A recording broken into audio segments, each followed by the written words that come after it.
Joining us right now, head coach DeMeco Ryans on a short week. Coach, we appreciate the visit. Congratulations on the win over the Colts. I know you have a busy week to get ready for the Jets, but let's start with the Colts game. Congrats on beating them and sweeping the season series. Oh, thank you. It was an exciting game. Happy to sweep the Colts. I know it's been a long time since we've done that here with the Texans, so it's always great to beat your rival. And that was a tough matchup like we knew it would be. I knew it would be a tough game, and I'm happy our guys just relentlessly finished. Like even 1 second on the clock, our guys trained and they were able to finish. So, man, feels good to be 6-2. Yeah, it does feel good. I asked you that after the game, Coach, 6-2.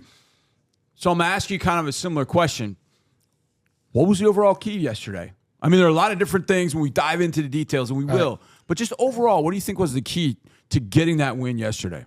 Yeah, the key for that win, and I mentioned it throughout the week, it was strain. Yeah. Like, and I wanted our guys just to know, like, it wasn't going to be easy, like, but you just had to keep straining. And in the run game, like, the way our guys strain the block, like our receivers, you watch them block in the run game, like, that's what it looks like. Like, and Joe was able to get, over 100 yards. Like, in the passing game, our O-line needed to strain and protection. And they did that. CJ was able to go through his progressions. I mean, sometimes going through full field progressions and getting the ball to the backside check down, that was straining. CJ straining in the pocket to keep two hands on the football, right, and hit the open guy. Straining versus the blitzes to hit the hot answers.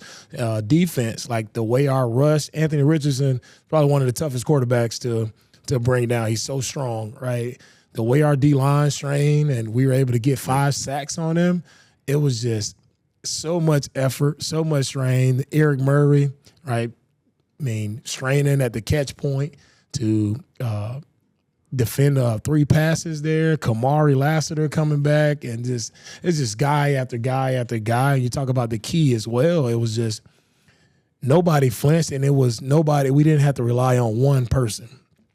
Every man stepped up. Every man made plays for us, and nobody flinched. So, no strain, no game. That's what you said in the post game. Yes, I don't know if that's trademarked or not, but maybe we can make something happen here, Coach. But your defense really has performed so well here at home in particular. Johnny, what's the stat? Okay, you ready for some numbers? Here we go. Okay. What we have? Last 2 weeks, or last 2 games at Energy Stadium, the quarterbacks you have faced, 19 of 62. Wow. That's 37%. And if you take all 4 games that you played, Caleb Williams, Trevor Lawrence, Josh Allen, and then yesterday Anthony Richardson, they've completed 47% of passes for just 163 yards per game. Wow. And you sacked them 3.5 times on average. Wow. Can we play at home every game? Yeah, exactly. I mean, especially the last 2 games, Coach, because you face guys in Allen and Richardson. Those guys are often compared because of the way they came out of college, et cetera. But to hold them to 19 for 62, I mean, again, what's the key to being able to do that, especially here? Yeah, I mean, the key start when you're on defense and you're playing at home, it's going to start with the crowd noise. And our crowd was really live yesterday. You felt the noise. You felt the energy, right? And that makes it difficult for offenses to communicate. That's the first thing. That's the advantage to playing at home. And our fans, we have to continue to lean into that and be even louder.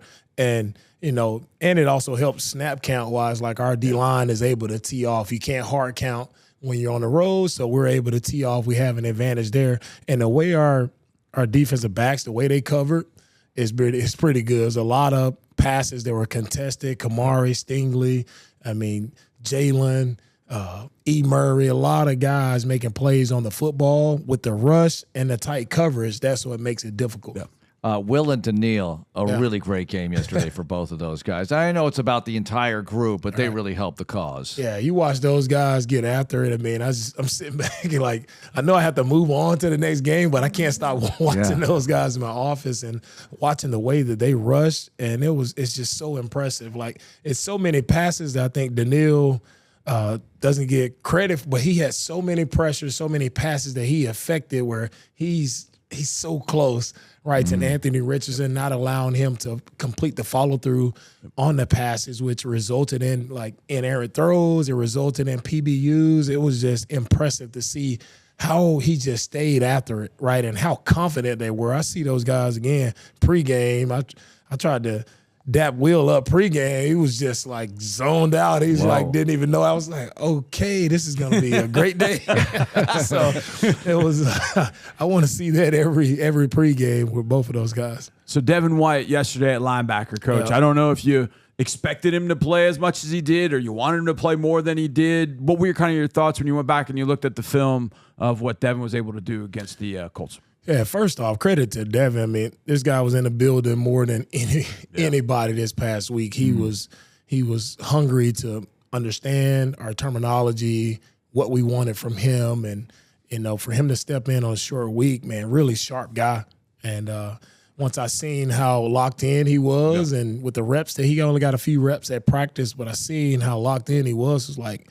Told Coach Davis, was like, man, we got to get him in there as much as we can because, his athleticism and his just playmaking ability from his time in the league, he's made a lot of plays and he knows the game inside and out. So I wasn't afraid to put him out there in that situation. And he had a couple pressures there on the quarter. I call them pressures, a couple missed sacks. I got to get him a little bit, a couple missed sacks, but that happens versus Anthony Richardson. But I liked how active he was in coverage and rushing. So he stepped up. Wasn't expecting him to play as much as he did, but he was very effective with the reps that he had. Coach, we talk about how everyone seems to feed off Joe Mixon when he's running like that, making people miss tackles. He carried a guy into the end zone with him. That has this infectious quality about it, doesn't it? Oh, it jumps off the tape. Man, you talk about an energy giver, right? When Joe runs the football, and when I seen him run the guy over on the Colts sideline, it was like, hey, Bobby, give it to him again. It was just like, whatever you call it, just make sure he gets it again because – just watching the way he finished, how physical he played as a running back, it's not many backs who play that style anymore, right? Joe is the one guy who plays with that mindset where he's going to run you over. And, I mean, none other than the one. Then he's running the touchdown in, and he's really dragging a guy in the end zone. And I love his mindset every day. He wants the ball 30 times every game, and I just love when a guy's that confidence and he has so much, swagger about him. Like, even if he has a negative play, like, he's able to shake it off, come right back, give me the ball, coach. I want to be the reason why our team is successful. Coach, I asked you about CJ yesterday. We talked about a little bit in the postgame. After you got a chance to go back and just taking the game into view and then looking at the film, what did you think of the way that he played? Because early on, it kind of felt like, he's getting banged around a little bit. And second half is like, man, he's starting to bounce back. And he's starting to get some better protection. He's making some really nice throws. What did you think of the way that CJ played? Man, I was so impressed going back and watching the film. Just you talk about the command that he had in the pocket. And, of course, we had some pressures. Gus did a great job of designing some stunts and things that got us. They make plays, too, on the other side. But I thought our guys, they handled it well, and CJ was able to step up in the pocket, and you could tell he was just in command and control. He didn't let, even if he got hit in the first half, he didn't let that fluster him or throw him off of his game, where I felt like in the previous week versus Green Bay, it kind of threw him off of his game, which we understand that. But for him to come back and grow from week to week and to show, like, I'm going to stay in the pocket and I'm going to find my answers, right? And he found whether they want to blitz him, he was able to hit Dalton, right? They want to, sit back in coverage. He was able to pick the coverage apart where they were sticky. He was able to progress. If it wasn't there, I'll take my reads and get it to the backside guy on the check down. When you're able to do that and have such command and stepping up in the pocket with two hands on the football, keeping your eyes downfield, not looking at the rush, that's how you know a quarterback is in command and he knows exactly what he's doing and he's confident in everybody around him. When he found Diggs on the right sideline for the big gain, that's one of those things, right, where it's just football players making plays, right? It's off script, but let's go. Yes, and that's what you love to see. It was right after the big third down conversion to Hutch, and we get right back on the ball, and CJ is able to, scramble and find Diggs. That's where his game is evolving. Seeing him be able to, see what's there. If it's not there, seeing his escape ability and how he's able to create. He had to play with Diggs down our sideline and also to play to Mechie, right, on their sideline where he was able to escape out of the pocket. Mechie was able to, connect with him, and they had a big play for us as well. Coach, we talk about this all the time, but we talk about it in theory. Next man up. Next man up. There's always that theory, but a lot of times next man up doesn't always step up like he's supposed to. Well, when Steph went out yesterday, X has that diving catch.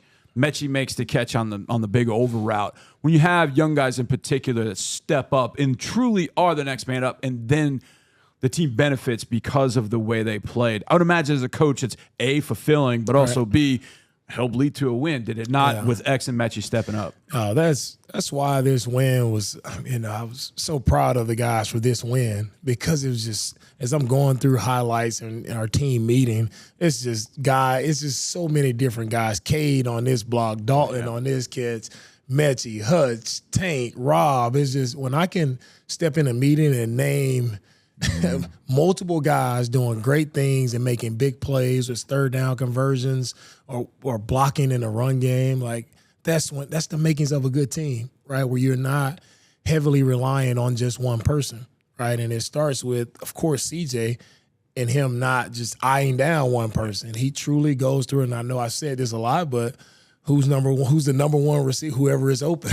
Right. And he finds the open guy time and time again, and it's him having trust in Hutch, in Mets to make those plays. It just shows the work that they do out on the practice field every week. Like, it shows up in the game. And those guys, Hutch and Mets, they've been working their tails off in practice, making plays, and it resulted in showing up on Sunday. And they've been in the system for a while now, right? Is that starting to show? And Robert Woods, you have a veteran there to help out. These younger guys really coming around. Yeah, it is starting to show. They're confident in what they're doing. They know what we're asking them to do, and they're playing faster. That's one thing I see from Mechie, Hutch. They're playing faster, and when you know what to do, you know how to do it. That allows you to cut out the thinking. You can play fast and let your God-given abilities take over, and that's what we're seeing. All right, Johnny's probably going to ask you about the Jets, but Go ahead. Before he does, I want to ask you about this. I'm going to. When Dio has the ball, all right, running up the left sideline, Degbo has the ball, what is going through your mind at that point? Were you thinking,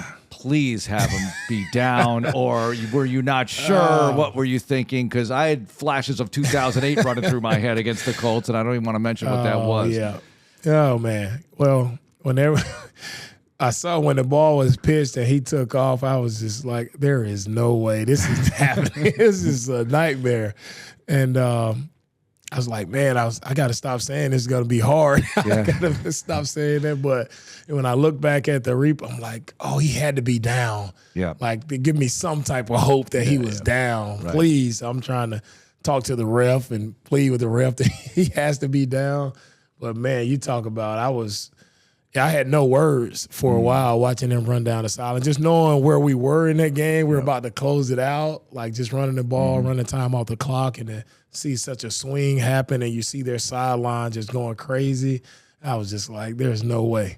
But I have to say, it says a lot about the attitude of your guys that, all right, mistake is made, let's deal with it, and they dealt with it very well. Yeah, I love it. That's the resiliency that you see from our team, like no matter what. And I always tell our defense, it doesn't matter where you are. When you step on the field, it's just about one snap at a time, doing your job and doing it to the best of your ability. So to see how our guys responded in that manner, our entire team, like nobody was head down or nobody was worried that, oh, this game is going to get away from us.